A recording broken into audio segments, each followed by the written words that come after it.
Vamos a comenzar el mensaje de hoy titulado El Tabernáculo de Dios. Diga conmigo, el Tabernáculo de Dios. Vamos a dar un poquito de temas profundos, pero lo más sencillo del mundo. Es decir, hoy les voy a predicar un tema complicado con plastilina. Y así como lo voy a decir con plastilina, usted lo va a entender. Y va a entender que con esto usted entendió toda la Biblia. Vámonos para el tiempo de Moisés.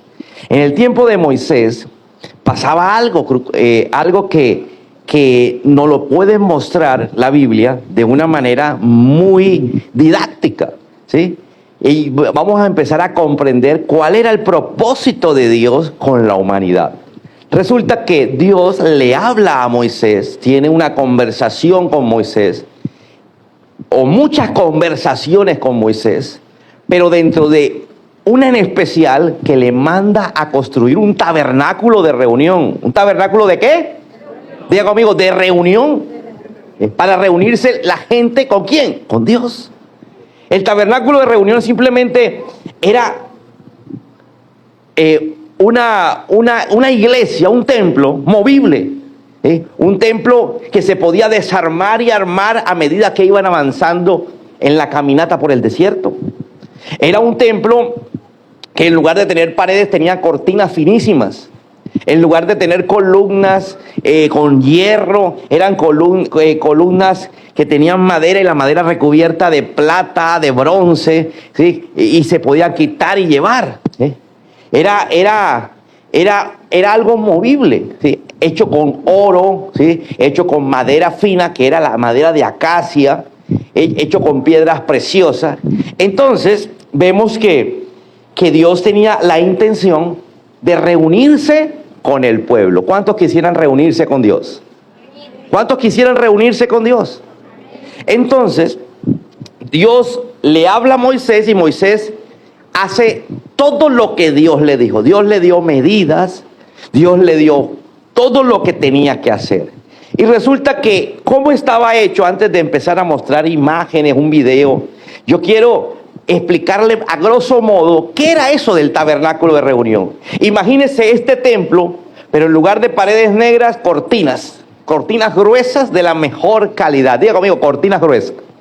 No cortinas de iglesia evangélica. Yo no sé por qué la mayoría de las iglesias evangélicas, como nosotros que somos evangélicos, tiene en el púlpito pone una cortinita toda. No, una tremenda cortina. Si no le hace la Biblia, se da cuenta que ojalá tuviera usted una cortina de esas en su casa. Entonces la cortina, con estacas, y estacas recubiertas de, ya lo dije, de oro, de bronce, de plata, cubrían todo el territorio. Entonces había un lugar descubierto, ¿sí? La entrada, que era lo más grande. La parte de afuera era lo más grande. Y era el lugar donde podía entrar el pueblo. Diga conmigo, el pueblo. Pero el pueblo que le había entregado el corazón a Jesús.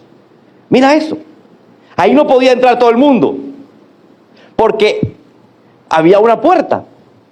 Ahorita vamos a empezar a ver qué era la puerta. Había una puerta. Y cuando hay puerta, pues se selecciona quién entra y quién no, ¿cierto? Diga conmigo, donde hay puerta es porque no todo el mundo puede pasar, ¿cierto? Las puertas eran unas cortinas de otro material que se abrían para el paso de esa gente, y la persona que entraba tenía que llevar un sacrificio, no una ofrenda como la que dimos aquí, sino un sacrificio que era un animal, una oveja, un buey, un toro, ¿sí? Con la finalidad de degollarlo. ¿Y quién lo iba a degollar? El sacerdote que estaba adentro, junto con el ayudante del sacerdote que estaba adentro, pero en la parte descubierta, la parte que estaba al aire libre. Entonces usted llegaba con su familia y llevaban un animal. La Biblia dice que el animal no podía tener defecto alguno, que el animal tenía que ser gordo, que el animal tenía que estar en perfectas condiciones, que tenía que ser el mejor del rebaño. Entonces la persona compraba, o si tenía animales en su casa, cogía el mejor. Si no, porque no era ganadero, sino agricultor, entonces compraba el animal y llegaba con el animal al lugar, ¿sí? Lo más común eran las ovejas, ¿sí? Y le veían la oveja y la oveja era lo que le abría la puerta. Entonces venía con la oveja, pase. La oveja, no, no hay. Toro tampoco. Entonces, ¿a qué vienen? No, yo vine a mirar. No, no entra. Si no trae el animal, no entra. Entonces llegaban con el animal, entonces la puerta se abría y entraban y se encontraban con un altar. ¿Sí? Era un altar de sacrificio y al sacerdote en el altar. Entonces usted llegaba y decía, mira, aquí está nuestra ofrenda, una ofrenda para el perdón de los pecados. La ofrenda que dimos aquí, el diezmo, no tiene nada que ver con perdón de pecados. Eso es otra cosa. Por eso se da en el alfolí, ¿correcto? Aquí estamos hablando es el que se daba en el altar. Entonces, ojo lo que les voy a decir. Dice que se encontraban con el sacerdote y cuando estaban frente al sacerdote, en ese momento cuando estaban frente al sacerdote, la persona entregaba su oveja, el sacerdote degollaba la oveja, ponían un balde, toda la sangre caía en el balde. Cuando ya la oveja quedaba sin, o el animal quedaba sin sangre, en ese momento el animal lo colocaban en el altar, ¿correcto? En el altar, y la sangre se rociaba encima de la cabeza de cada una de las personas que eran miembros de esa familia. Y cuando decía familia, no era la tía que vivía por allá, eran los que vivían bajo el mismo techo, bajo la misma carpa, porque no vivían en casas de material, sino en carpas que permitían desarmar y armar. Entonces, el sacerdote decía, los pecados le son perdonados. Entonces, esa persona se devolvía. Ya había entrado, tal vez quería seguir porque adentro había una parte que ellos decían, pero ahí hay un lugar, yo quisiera entrar, no puede. Y la persona salía.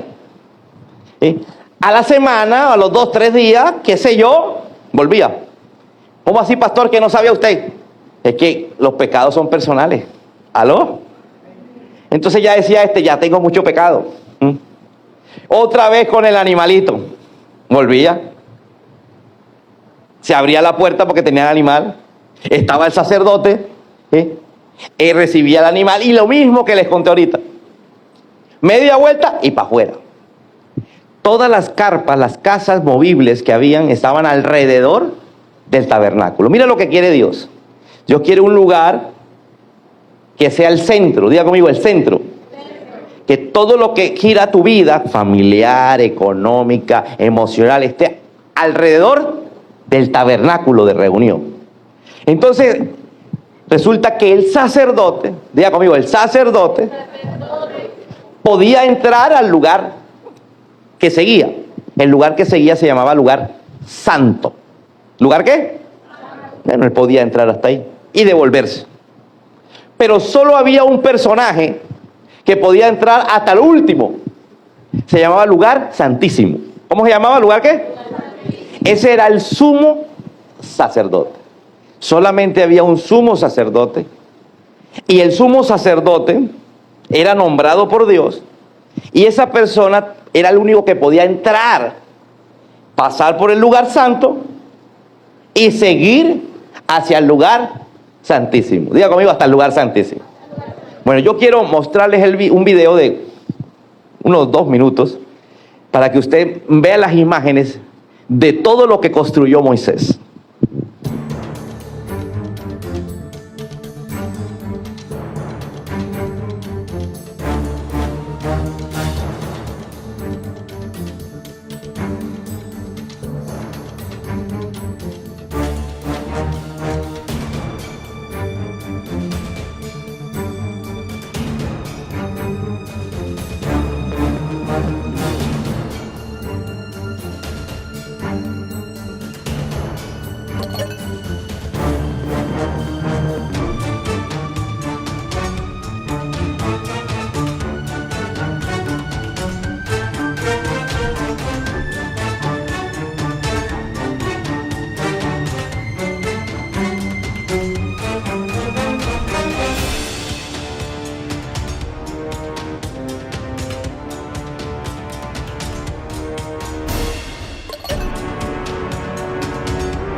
tres espacios, uno al aire libre que se llamaba atrio, uno entraba que se llamaba lugar santo, y el otro que estaba más adentro se llamaba lugar santísimo.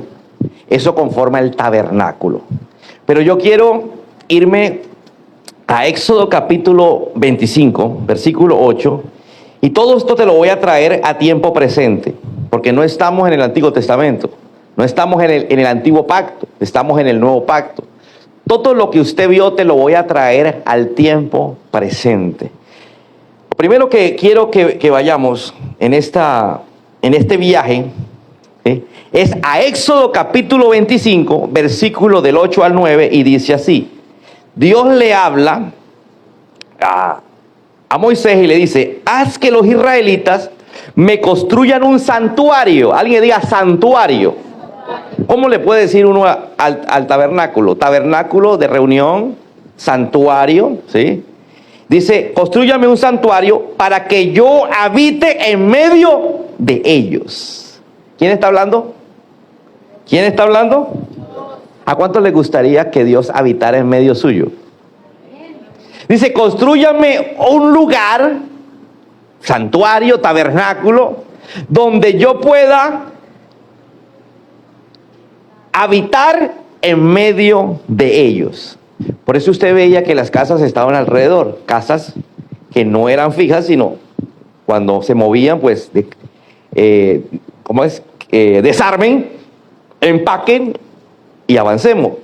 Otra vez, armen, ¿sí?, y todo se armaba alrededor del tabernáculo de reunión. Mira lo que sigue diciendo: deberán construir el tabernáculo y su mobiliario exactamente según el modelo que te mostraré. Entonces la pregunta que yo me hago es: si ese es el modelo que Dios le mostró, entonces es el modelo que nosotros debemos seguir. ¿Cuántos dicen amén a eso? Así es. Vamos a ver cada una de las cosas que allí había, ¿sí? Vámonos a Juan capítulo 1, versículo 14. Lo primero que yo quiero que usted recuerde de esas escenas que vimos en 3D, de lo que era el tabernáculo de reunión. ¿Qué es lo primero que tengo que pasar para poder entrar? ¿Cómo se llama eso? ¿La qué? La puerta. ¿La qué? Vamos a ver quién era la puerta. ¿Qué representaba la puerta, ¿sí?, en nuestro tiempo? Mira lo que dice Juan capítulo 1, versículo 14. ¿Cuántos quieren que Dios habite en medio de nosotros? ¿Cuántos quieren que Dios habite en medio de nosotros? Juan 1:14 dice: y el verbo se hizo hombre y habitó entre nosotros. ¿A quién se refería Juan? A Jesús. Dice: el verbo, la palabra, se hizo hombre y habitó en medio de nosotros. Dice: y contemplamos su gloria. Diga conmigo: contemplamos su gloria.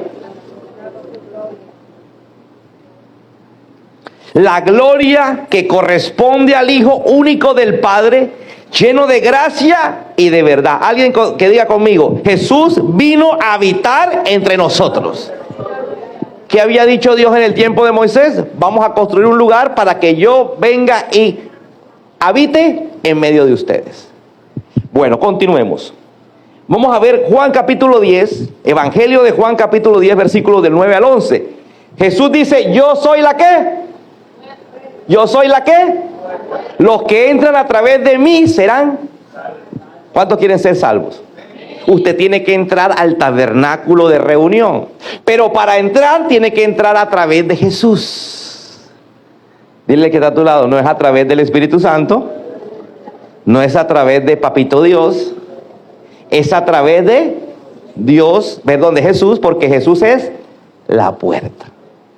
Entonces, cuando nos vamos al tiempo de Moisés, había una puerta, pero en el nuevo pacto me está diciendo que la puerta es Jesús. O sea que para yo entrar, tengo que entrar a través de Jesús. Vamos a continuar. ¿Cuántos quieren entrar? Para que Dios habite en medio de nosotros. Bueno, entonces,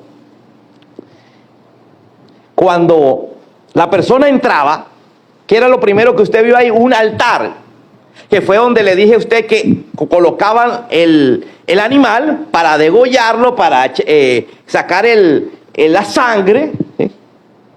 Mira lo que dice Juan capítulo 1, versículo 29.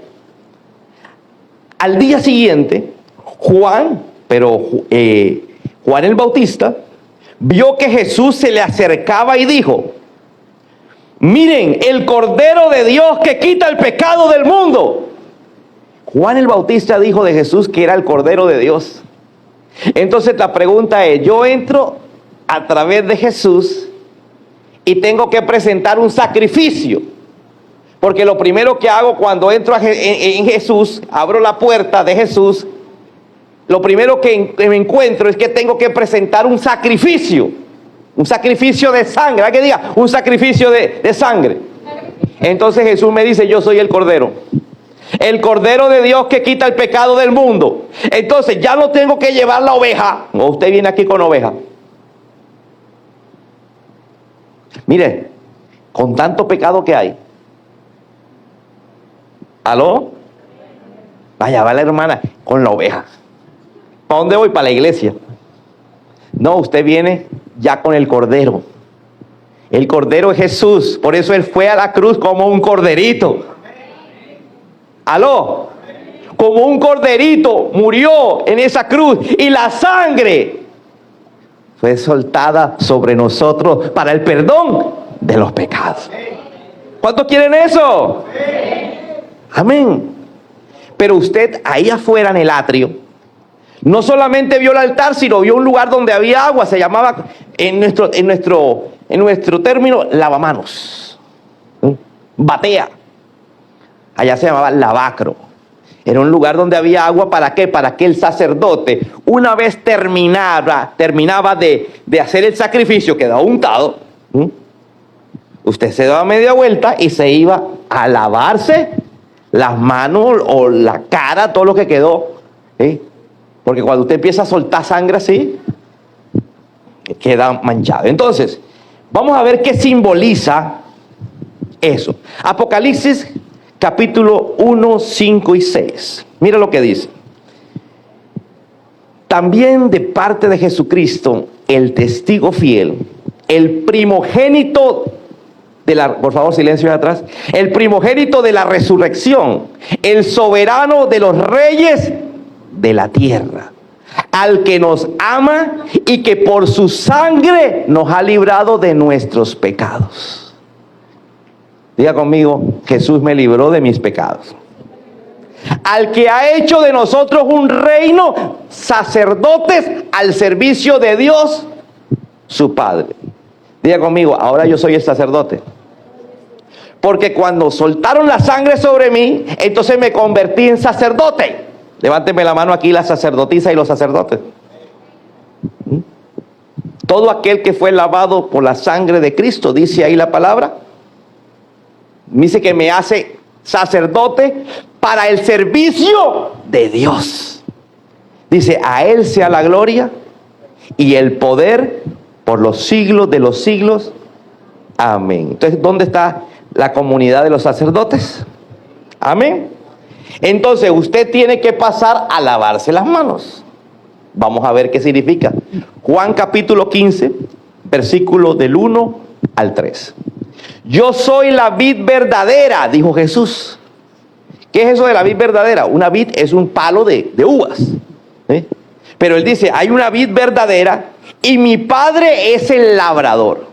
¿Qué es un labrador? El que viene, vamos a quitar esta rama. Esta rama está fea. Cuando usted poda una planta, la planta crece más bonita. ¿Correcto? Entonces, ¿qué dijo Jesús? Yo soy la planta de la vid. La vid da uvas. Mi papá es el que viene y labra. Toda rama que en mí no da fruto, la cortan. Pero toda rama que da fruto, la poda para que dé más fruto todavía. Diga conmigo, la limpia. Entonces, Jesús es el árbol. Nosotros somos la rama. Si nosotros como rama no damos fruto, ¿qué dice la Biblia acerca de los frutos del Espíritu Santo? Que son ¿qué? Amor, gozo, paz, paciencia, benignidad, bondad, fe, mansedumbre o templanza. ¿Cierto? Entonces, si no damos fruto, papá viene, nos corta. Pero si damos fruto, nos poda. Eso significa que nos limpia. Te empieza a quitar estas hojitas tan feas, vamos a quitar esta ramita. ¿Para qué nos poda? Para que demos más fruto. ¿Dónde están los sacerdotes? Si usted sacerdote está dando fruto, papito Dios te va a ir podando. ¿Aló? ¿Cuántos quieren ser podados? Ustedes ya están limpios por la palabra que les he comunicado, dice Jesús. Diga conmigo, ya estoy limpio. Pero se lo estaba diciendo a los discípulos. ¿Qué les dijo? ¿Ustedes ya están qué? Oye, yo pregunto, 3 años y medio duró Jesús con los discípulos.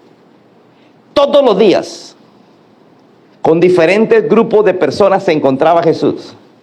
Yo te pregunto, ¿cuántas prédicas habían recibido Pedro, Juan, Tomás? Una prédica en la mañana, una en la tarde y una personalizada en la noche. ¿Aló?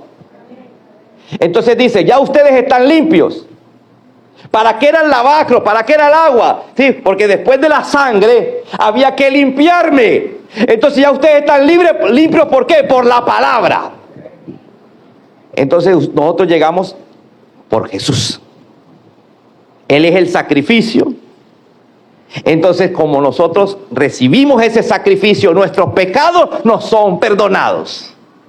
Inmediatamente tenemos que pasar a ser lavados, que es limpiados, cortados, podados. ¿Cuántos sienten que están como cortándolos? ¿Aló? Oye, Dios empieza a hacer cosas en nuestra vida que a veces no nos gusta. ¿Alguien está experimentando eso? Pero usted sabe que es la voluntad de Dios.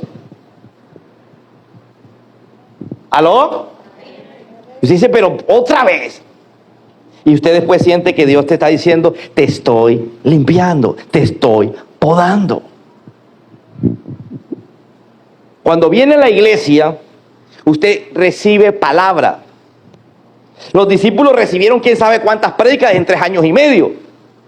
Entonces usted recibe palabra el jueves, usted recibe palabra el domingo, otros reciben palabra cada 3 meses, otros reciben palabra los días especiales, 24 y 31. Pero otros vienen constantemente recibiendo palabra. ¿Cuántos son de eso? Amén. Entonces, la palabra empieza a cambiarte, empieza a podarte, empieza a hacerte diferente, pero para él. Porque generalmente la esposa quiere que sea para ella. Entonces la pregunta es, ¿qué pensarían las esposas de David? Claro, obediente a Dios. ¿Aló? ¿Aló? Entonces Dios empieza a cambiarte, a podarte, para que tú empieces a enamorarte más de Él. Entonces ya pasé en la parte que o nos devolvemos o entramos. ¿Cuántos quieren entrar? Generalmente en una iglesia todos llegan hasta ahí. Vienen, escuchan la palabra y se van. Vuelven, escuchan la palabra y se van. Pero solo unos pocos de la iglesia entran. Y te lo voy a demostrar. Cuando se entraba al lugar santo, lo primero que se encontraba era una mesa en oro, donde tenía unos panes que se llamaba mesa de la propiciación. Mateo capítulo 26 dice, mientras comían, Jesús tomó el pan y lo bendijo. Luego lo partió y se lo dio a sus discípulos diciendo, tomen y coman, esto es mi cuerpo. Usted viene a la iglesia, la parte del atrio, la parte exterior. Usted hace la oración de fe, sus pecados le son perdonados. Usted recibe palabra. ¿Cuántos reciben palabra? Pero si queremos ir más allá, entonces venimos el día de Santa Cena, es decir, este domingo. Y dice que comían la cena, que es lo que estaba en la puerta del lugar santo. ¿Qué es tomar la cena? Tomar la cena, Jesús nos explicó que era recordar el sacrificio que Él hizo en la cruz y proyectarnos al tiempo que Él vuelve. Diga conmigo, Él vuelve. Mira que la cena no es solamente perdóname los pecados, porque para eso está la oración de fe. ¿Aló? La cena recuerda lo que Jesús hizo y lo que Jesús va a hacer. Jesús les dijo, yo vuelvo. ¿Cuántos quieren que Él vuelva? Entonces hay gente que quiere ir más allá. ¿Cómo así, pastor? En la iglesia hay gente que viene, escucha la palabra, se va, ¿sí? Se arrepiente, escucha la palabra y se va. Pero hay otros que quieren el tiempo que Él vuelva, porque cuando Él vuelva vamos a ser eternos. ¿Aló? Dile que está a tu lado, ¿te interesa la eternidad? Quiere decir que el lugar santísimo es el que ya está interesado en la eternidad.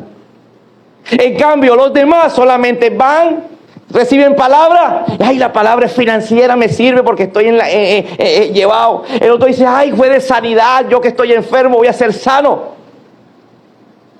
Pero la entrada al lugar santo es para aquellos que están pensando en la eternidad.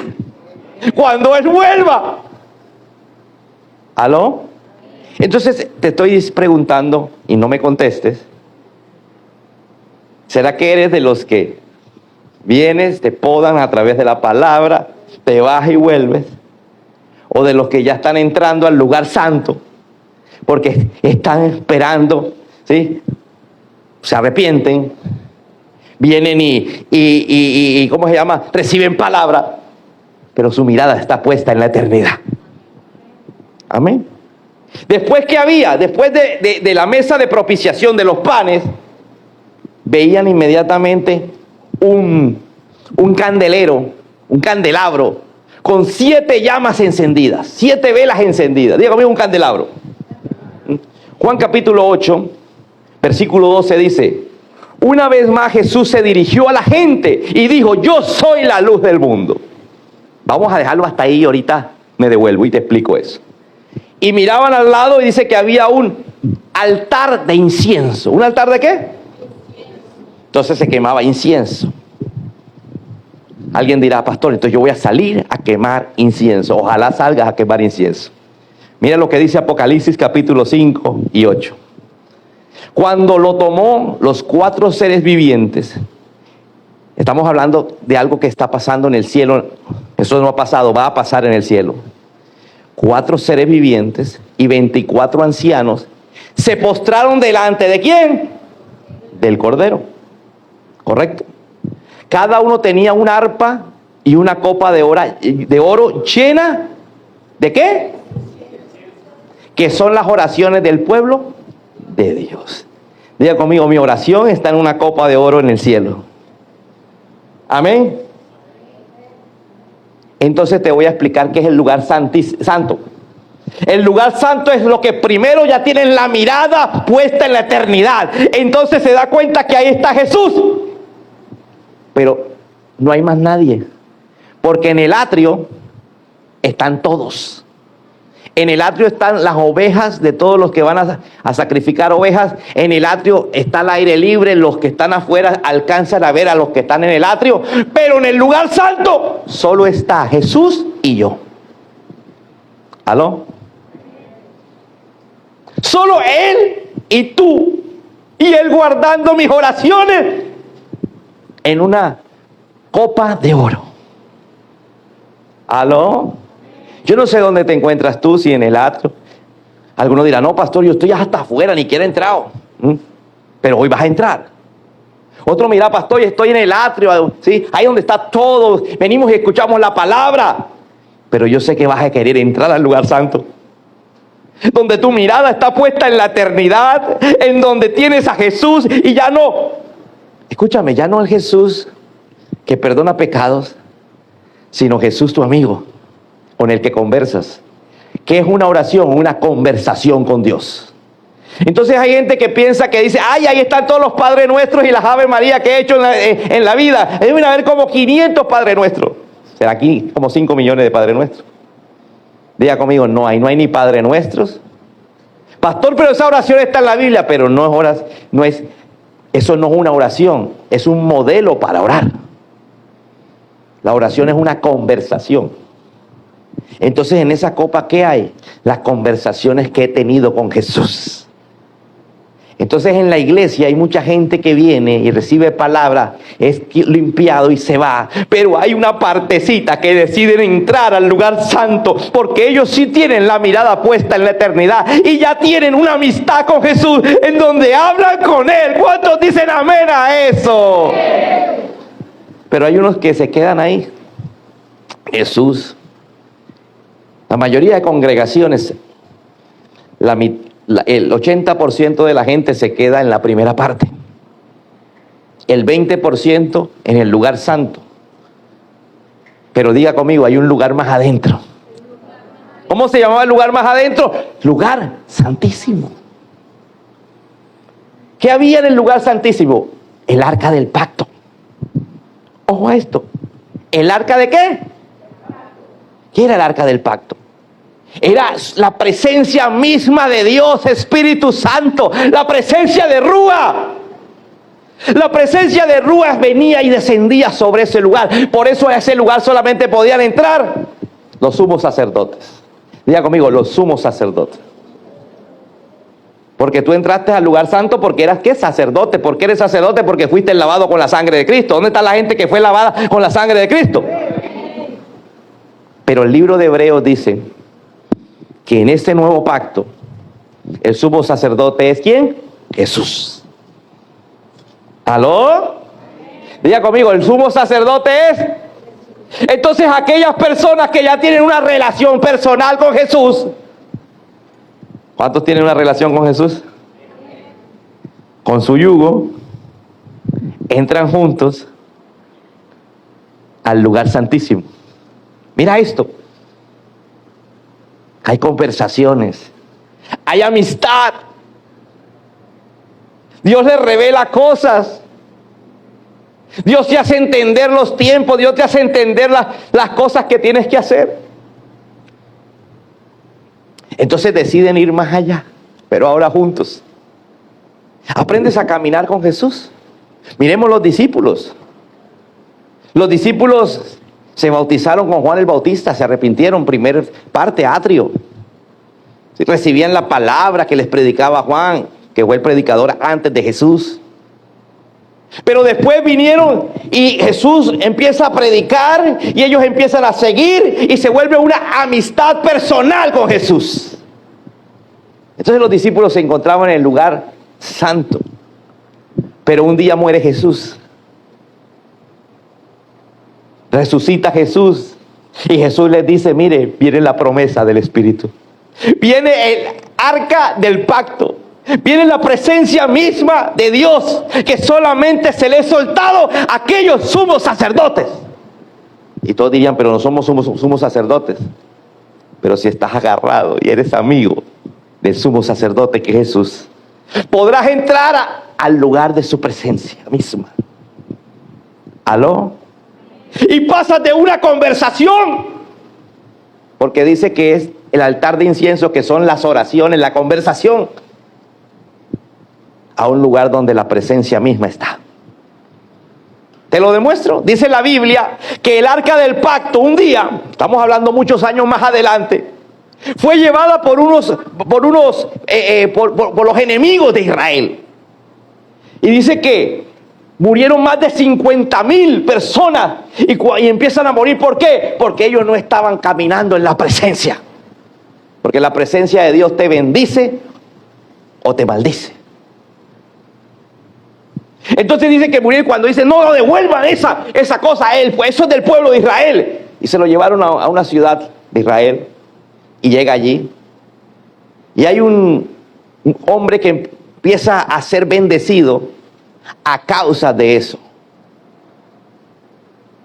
Entonces empieza y se la llevan. El rey David dice, yo me llevo esa presencia, el arca del pacto para el palacio. Yo quiero tener la misma presencia de Dios en mi casa. Y resulta que se la llevan, se la suben en una carreta. Dice que los sacerdotes la cargaron. ¿Quiénes? ¿Dónde están los sacerdotes de esta iglesia? Los sacerdotes la cargaron y la pusieron en la carreta. Y dice que los animales iban caminando, ¿eh?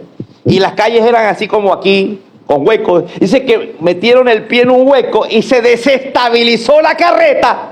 Y un soldado, amigo de David, un amigo, un llave, un pana de David, dice que mete la mano para que no se caiga el arca del pacto. Y cae al suelo fulminado, muerto. Y David dijo, no, yo eso no me lo llevo para mi casa. Entonces estaban cerca de una casa de un gordo llamado Obed-Edom. Dice, allá a la vuelta vive Obed-Edom, déjenle ese arca allá a él. Pero pasado 3 meses, dice la Biblia, que en la casa de Obed-Edom, los hijos, la mujer, habían prosperado en todas las cosas. Amén.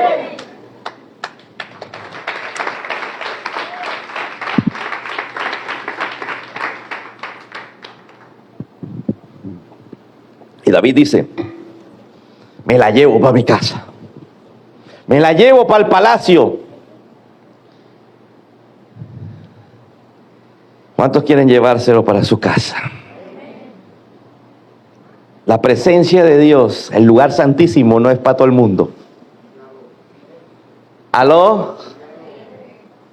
Por eso en la mayoría de iglesias no hablan del Espíritu Santo. Porque es el lugar santísimo. Porque Dios quiere morar en medio de ti. Entonces estás caminando con Jesús y el caminar con Jesús te lleva ¿a dónde? A la presencia.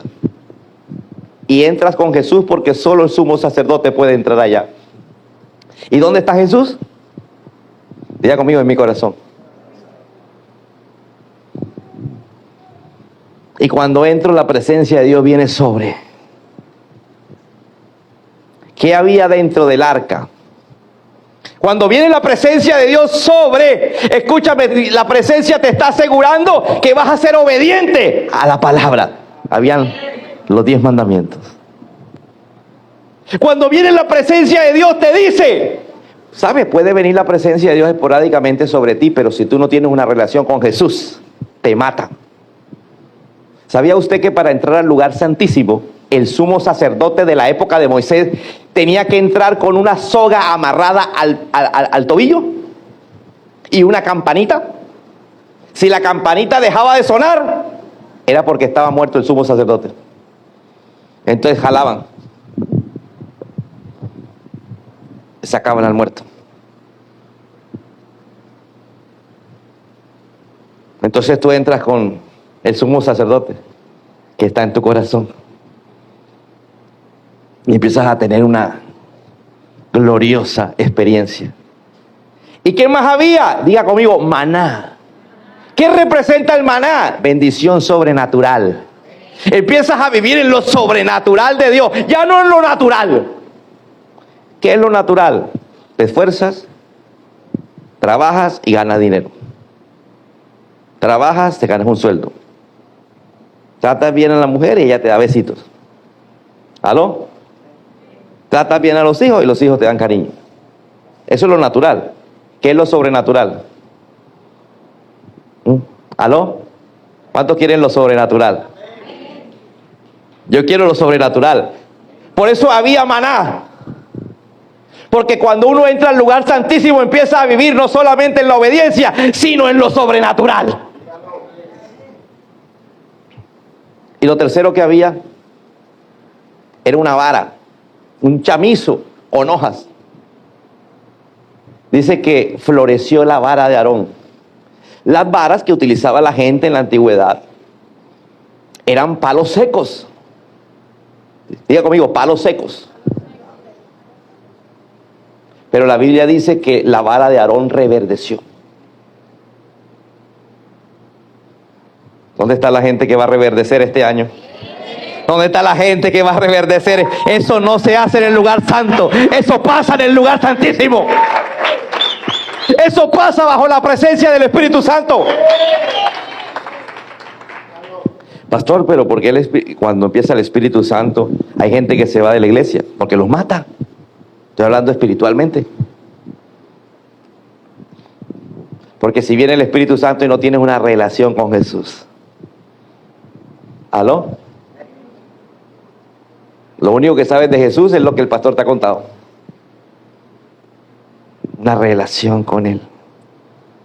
Esa relación me lleva al lugar santísimo. Yo no sé cuántos quieren vivir en lo sobrenatural. ¿Cuántos quieren que su vara reverdezca? La vara significaba autoridad. ¿Aló? Tú tendrás autoridad para que todo reverdezca. Serás obediente a la palabra. Entonces los discípulos, después de caminar 3 años y medio, no eran obedientes a la palabra. Usted ve que Jesús lo capturan y Pedro niega a Jesús. ¿Aló? ¿Cierto? Pero cuando vino el Espíritu Santo, Pedro empezó a cumplir la palabra, empezó a predicar, a echar demonios, no se apartó. Empezó a vivir en lo sobrenatural. Dice que aún la sombra de Pedro sanaba a los enfermos. Amén. ¿Cuántos quieren en lo sobrenatural? Yo invito que el que quiera el lugar santísimo se coloque en pie. Vamos a dividir la iglesia en 2 partes, o en 3. El atrio allá afuera, el lugar santo donde están ustedes, y el lugar santísimo aquí arriba. Ni siquiera allá abajo, aquí arriba. Y falta algo que no les he dicho. Déjalo ahí. Para entrar del lugar santo al santísimo había una cortina. Diga conmigo, una cortina. Muéstrame la última cita. Alguien diga, había una cortina. Mira lo que pasa con Pedro. Pedro era religioso. Hechos de los Apóstoles capítulo 10 dice: mientras Pedro seguía reflexionando sobre el significado de la visión, el Espíritu Santo le dijo: mira, Simón, 3 hombres te buscan. Date prisa, baja y no dudes en ir con ellos, porque yo he enviado. Resulta que los 3 hombres no eran judíos. Y Pedro decía: no, es que a los judíos, la promesa es para los judíos. Y el Espíritu Santo le dice: Pedrito, ellos no son judíos y vas a ir a predicarle a ellos. Y dice que a él se le cae como un velo. Tiene un sueño y se le cae un velo, porque en la noche había un velo que se caía. Diga conmigo, un velo. La cortina que había entre el lugar santo y santísimo no era tan gruesa, era un velo. ¿Sabes qué pasa? Cuando tú empiezas a tener una relación con Jesús, se te cae el velo de la religiosidad. Porque la gente religiosa no vive bajo la unción del Espíritu Santo. La gente religiosa te dice: eso no es de Dios. ¿Aló? ¿Saben más Biblia que todos nosotros juntos? Eso no es de Dios. ¿Aló? Pero cuando nosotros entramos, se nos cae el velo y empezamos a vivir bajo la unción del Espíritu Santo. Amén. De Rúa. Amén. ¿Cuántos quieren estar allá? Entonces ya dividimos este lugar. Yo me voy a bajar, porque todos tenemos que empezar por el lugar santo. Porque ya pasamos por el atrio. ¿El atrio qué fue? Aceptamos a Jesús, que es la puerta. El sacrificio es Él. Por si la mosca, vamos a hacer la oración de fe. Repita conmigo: Señor Jesús, reconozco que tu sangre me perdona mis pecados. Públicamente decimos: somos pecadores. Por más que nos esforzamos, seguimos pecando. Pero tu sangre preciosa me limpia mis pecados. Gracias, Jesús, por la eternidad. Amén. Ya has venido a varias prédicas y te has limpiado a través de la palabra. La cena representa que Jesús vuelve. Tienes la mirada puesta en la eternidad, aunque sigues viviendo aquí en la tierra con problemas y todo. Empiezas a hablar con Jesús. Vamos ahí, vamos a quedarnos ahí. Quiero que cierres tus ojos y empieces a hablar con Jesús. Recuerda que esa copa tiene que estar llena de oraciones. Habla con Él. Oración significa diálogo. Hay gente que cree que oración es repetir. Es que es una oración, no, es una oración. Repetir es una oración de otros. Si tú repites, estás repitiendo la oración de otro. Eso es como decirle a un amigo, dime todo lo que le tengo que decir a mi novia. Habla con Jesús, vamos. Habla con Jesús y que se llene esta noche la copa.